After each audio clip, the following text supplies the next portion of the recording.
Hello बच्चों, मैं संजीला हिंदी शिक्षिका एलपीएम पब्लिक स्कूल के ऑनलाइन कक्षा में आप सभी का हार्दिक स्वागत करती हूँ। प्यारे बच्चों, आप सभी कैसे हैं? उम्मीद करती हूँ कि आप सभी अच्छे होंगे और खूब मेहनत से अपनी पढ़ाई कर रहे होंगे। तो चलिए आज की कक्षा आरंभ करते हैं। आज हम सब एक अच्छी सी कविता पढ़ेंगे। तो सबसे पहले हम लोग इस कविता के संदर्भ को जान लेते हैं। ठीक है बच्चों? प्रस्तुत संदर्भ हमारी पाठ्य पुस्तक परिवेश के कक्षा 6 के ओस पाठ 5 ओस नामक कविता से लिया गया है। इसके रचयिता श्री सोहनलाल द्विवेदी जी हैं। ठीक है बच्चों, इसमें कवि ने क्या बताने का प्रयास किया है? इस कविता में कवि ने ओस की खूबसूरती का वर्णन किया है। प्रभात की बेला में घास पर, फूल पत्तों पर और वन उपवन में हर ओर ओस बिखरी हुई है। कवि ने भिन्न भिन्न उपमाएं देकर ओस का बहुत ही मनोहारी वर्णन किया है। ठीक है बच्चों, इस कविता में कवि ने ओस के बारे में अलग अलग प्रकार की उपमा दी है और उसका बहुत ही मनोहारी वर्णन किया है। तो चलिए सबसे पहले अब हम लोग क्या करेंगे? संदर्भ प्रसंग के बाद हम लोग इस कविता को उचित आरोह अवरोह और लय का ध्यान देते हुए सस्वर वाचन करेंगे। आप सभी मेरे साथ इस कविता को पढ़ते चलिए। ठीक है बच्चों, पूरे मनोरंजन के साथ। हरी घास पर बिखेर दी है ये किसने मोती की लड़ियाँ, कौन रात में गूंथ गया है ये उज्ज्वल हीरों की कड़ियाँ, जुगनू से जगमग जगमग ये कौन चमकते हैं यूं चमचम, नभ के नन्हे तारों से ये कौन दमकते हैं यूं दम दम, लुटा गया है कौन जौहरी अपने घर का भरा खजाना, पत्तों पर फूलों पर पग पग बिखरे हुए रतन है नाना, बड़े सवेरे मना रहा है कौन खुशी में यह दीवाली, वन उपवन में जला दी है किसने दीपावली निराली, जी होता इन ओस कड़ों को अंजलि में भर घर ले आऊं, इनकी शोभा निरख निरख कर इन पर कविता एक बनाऊं। तो बच्चों, आप सभी को इस कविता को पढ़ने में मज़ा आया होगा।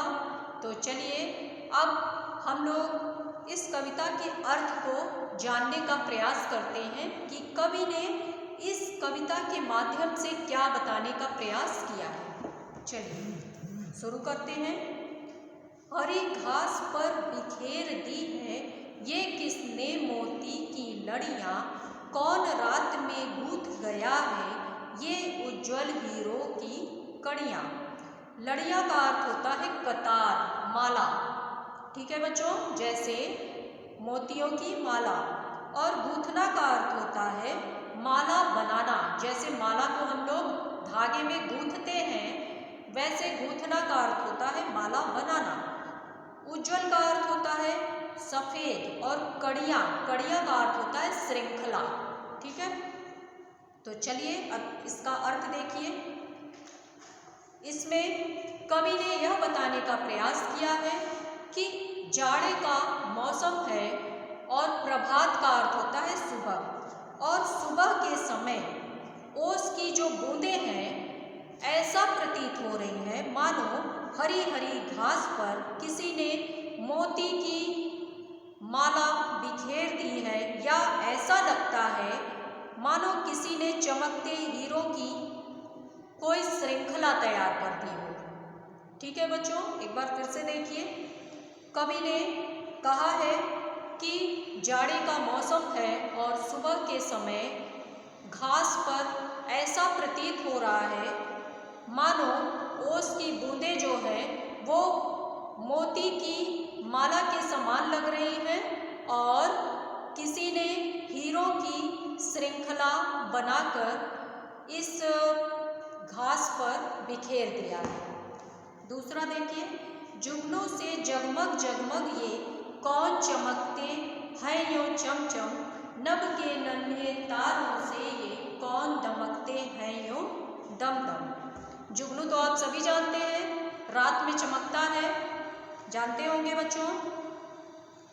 तो इसमें कवि ने यह बताने का प्रयास किया है कि सुबह जब सूर्य की किरणें इन ओस की बूंदों पर पड़ती हैं तो ये जुगनू के समान जगमग जगमग चमकने लगती हैं, और आकाश में जो तारे होते हैं तारे भी चमकते हैं, तारों के समान ये दमकने भी लगते हैं।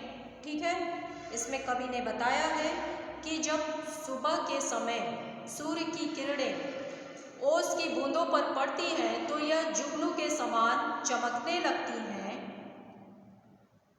और आकाश में तारों के समान भी दमकने लगते हैं।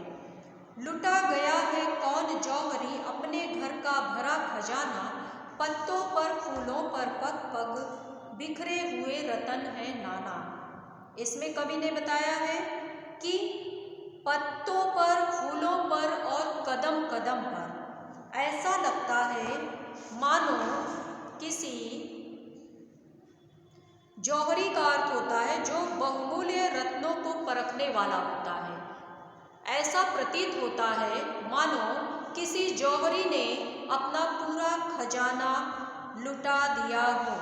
इसमें कवि ने बताया है कि पत्तों पर, फूलों पर और कदम कदम पर इस तरह से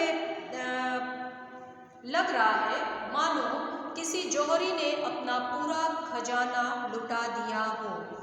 बड़े सवेरे मना रहा है कौन खुशी में यह दिवाली, वन उपवन में जला दी है किसने दीपावली निराली। इसमें कवि क्या बता रहे हैं कि कवि को ऐसा लग रहा है कि सुबह सुबह ही इन बाग बगीचों में मानो ये ओस की जो बूंदें हैं ऐसी लग रही हैं कि मानो सुबह सुबह ही इन बगीचों में किसी ने दिए जला दिए हो और दीपावली मना रहे हो, क्योंकि सूरज की जो किरणें हैं जब ओस की बूंदों पर पड़ती हैं तो ओस की बूंदें एक दिए के समान लगती हैं, रोशनी देती हैं।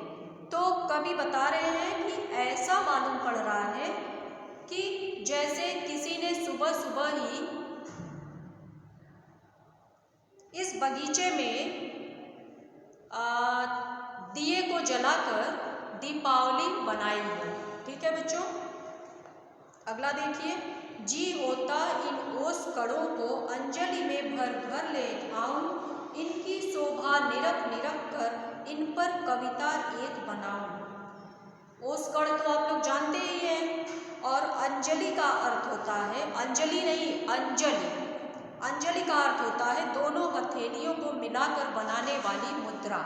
जैसे इस प्रकार से किसी चीज को हम ऐसे लेते हैं, इसे ही अंजलि बोलते हैं। ठीक है, तो इसमें कवि ने यह बताने का प्रयास किया है कि इन ओस कड़ों को देखकर मेरा मन ऐसा कर रहा है कि मैं अपने दोनों हाथों में ओस की बूंदों को लेकर घर जाऊं और इस पर एक सुंदर सी कविता बनाऊं। एक बार फिर से देखिए, कवि कह रहा है कि इन ओस कणों को देखकर मेरा मन ऐसा कर रहा है मानो अपने दोनों हाथों में अंजलि में ओस की कणों को लेकर अपने घर जाऊं और इस पर एक सुंदर सी कविता बनाऊं। तो बच्चों, आप सभी को ये कविता अच्छे से समझ में आ गई होगी। इस कविता में कवि ने ओस की खूबसूरती का वर्णन अलग अलग प्रकार से किया है। ठीक है, आप सब इस कविता को अच्छे से पढ़िए और इसके अर्थ को भी समझने का प्रयास कीजिए और इसके अभ्यास के प्रश्नों को भी करा दिया जाएगा। तो चलिए, अब आज के लिए बस इतना ही। ठीक है बच्चों, धन्यवाद।